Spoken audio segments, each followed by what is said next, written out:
The events begin on a distant planet where predatory creatures exist. By coincidence, this creature sees the hand of a person under the debris, and suddenly the hand chokes it. The creature tells him, "Let me go, I'm going to die," and indeed it dies. Then we see a person named Riddick getting up from under the debris, and he doesn't understand where he is or what he is doing here. His leg was completely smashed and ruined, but thank God his bald head was perfectly fine and shiny. So he crawls toward any shelter to hide from the predatory animals. After a while he reaches a cave and stays sitting in it. While he was sitting in peace, he gets surprised by a creature that looks like a dog or a wolf coming towards him. Our guy's hair stood up from the shock. He keeps kicking it with his foot to keep it away, but there is no use. So he grabs a piece of metal, throws it and tells it, "Catch, catch!" And indeed the dog runs after it, and that's how he gets rid of it. After that he treats his injured leg, but he still walks with difficulty. After that, the dog brings its companions, and they come to his cave to throw a party on him, attack him. But Riddick hides and doesn't make any sound. Suddenly another creature appears from the water, attacks one of the dogs, and drags it into the water. The rest of the dogs saw this situation, got scared, and ran away. After that he sleeps under a statue to rest for a bit. As soon as he closed his eyes, he remembered how he arrived here. We find out that this Riddick used to rule an entire planet after he killed King Vaco, Martian. It is the custom of this planet that whoever kills the ruler becomes the king. After Riddick took over the rule and established control, Vaco, the commander of the army, was greedy for the throne. So he says to Riddick, "I have a surprise for you that you wouldn't expect. I found your planet that you have been searching for years." He said to him, "Are you speaking seriously? Finally, I will return to my homeland. I won't forget this favor of yours. I want you to take me to its location as fast as possible." He said to him, "Just like that? My eyes are for you, my dear. Anything for you, my friend." And indeed, he takes him to the planet, but Riddick discovered that he betrayed him and sent him to a planet full of predatory animals. He also sent with him a disfigured person named Crone, Jackson, and this Jackson came with him just to kill him. Riddick understood that they betrayed him, and he grabbed a handful of sand like this and told them, "As soon as the sand finishes, your lives will finish." And indeed, he finishes them off in the blink of an eye. Jackson tried to kill him with a weapon, but he hid from him behind a rock, so he hits the ground beneath him.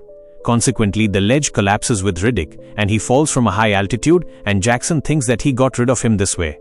After that, Riddick came out from under the debris, just like we saw at the beginning of the movie.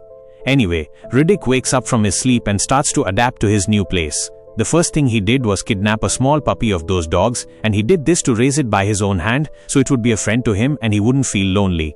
After that, he injects himself and the dog with a small amount of scorpion venom, so that his body builds immunity against the venom.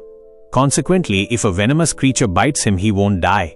Days pass, and the puppy grows up and becomes a dog as big as the world. After that, he notices that the dog is looking at the sky and howling, so he realizes that heavy rain is about to happen. The problem is that these rains will bring out ferocious creatures from under the earth.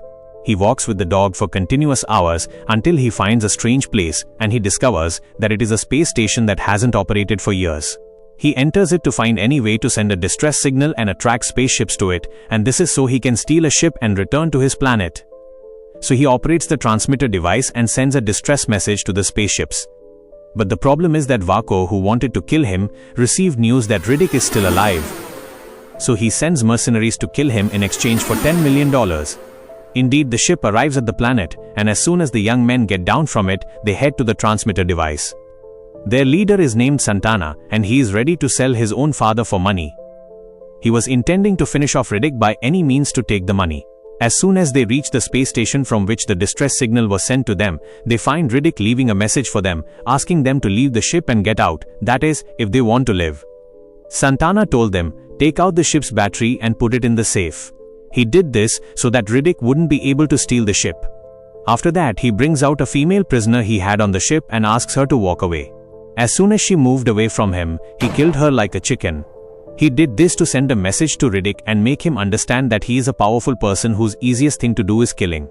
Of course, Riddick is following all of this from afar, and the blood is boiling in his body because of the poor girl who died. After a while, another ship arrives for a different mercenary team. The leader of the ship is named Boss Johns, and we find out that Riddick killed John's son for an unknown reason. Santana said to him, I arrived before you, and I am the one who will kill Riddick and take the money. Johns told him, I am not coming to kill him, I am coming to understand from him why he killed my son. Night falls on them and they stay in a camp of their own, but still there is no trace of Riddick. After a while, he notices that the devices detected Riddick's dog, but Santana doesn't care and tells them, "That's just a piece of trash dog, it's useless." But the dog steals the control device of the equipment and gives it to Riddick. Consequently, our friend controls the equipment from afar and disables all of it. Santana said to his men, "All the equipment is disabled. We must search for him ourselves." The news reaches Johns, so he calls Santana and tells him, "My control devices discovered that a dog did this, and most likely this dog is Riddick's assistant."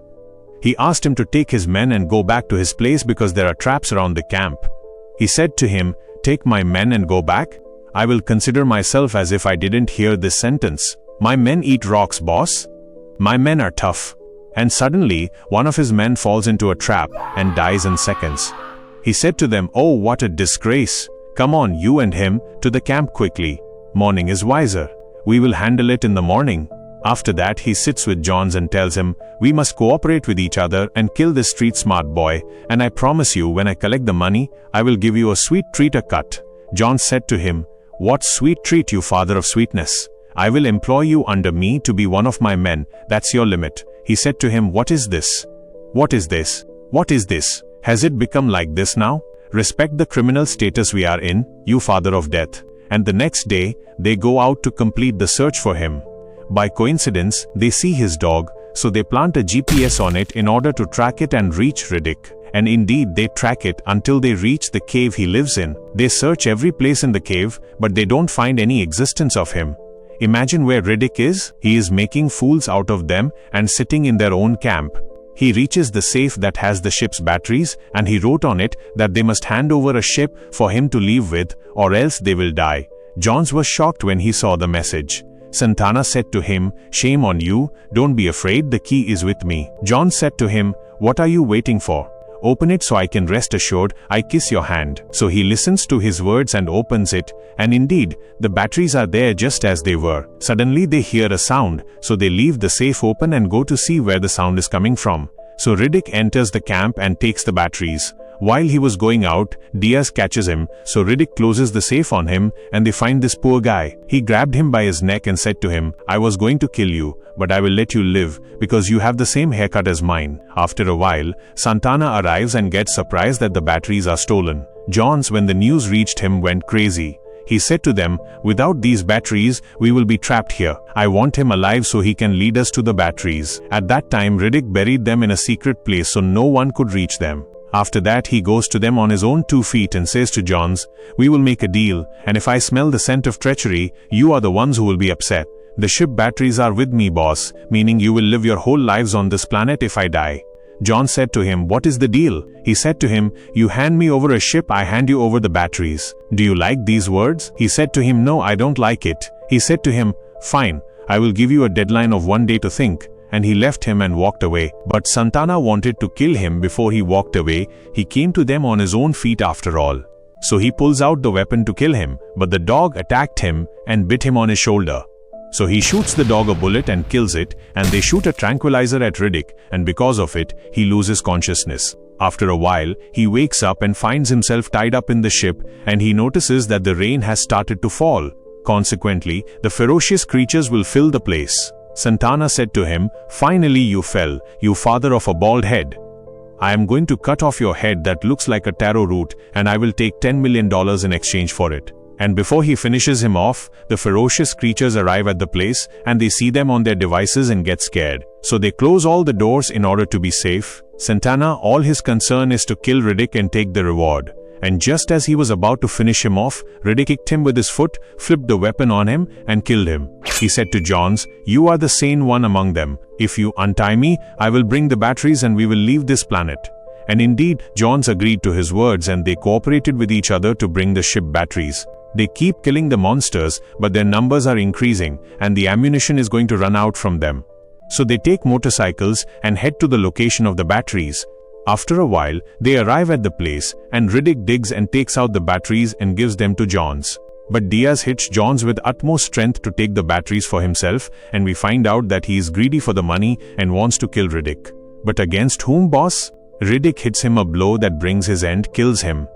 And before he dies, he shoots with the weapon at the motorcycles and disables them. There is no solution before them except to complete walking. So he said to Johns, "Make your calculations, we will meet many monsters." They take their weapons and head to the ship.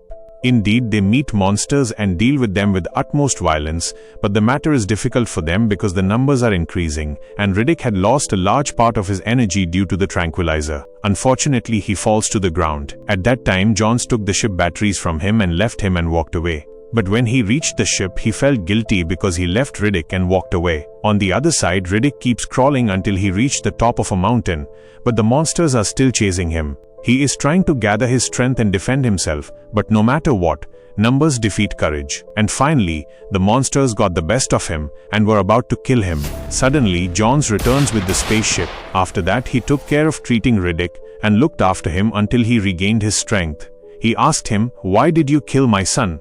So he lied to him and said, "By the life of my bald head, which I never swear by in lies, I didn't kill him." But in reality, he is the one who killed him indeed. Anyway, he bids him farewell, takes his spaceship, and returns with it to his planet. As soon as he arrived, he met Crone Jackson, who took him to the planet and wanted to kill him. He said to him, "See how narrow the world is?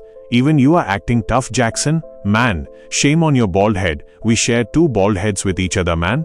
Speak up, boy. Where is Vaco?" So he tells him, "Vaco took over the rule after you, and now he moved to the Underverse in order to execute his plan to control the whole universe." So he kills him with the knife and looks at the Underverse, and inside him is spite, and he won't let it go. What do you think he will do? Surely he won't do a blowout hairdryer session. And the movie finishes on this scene.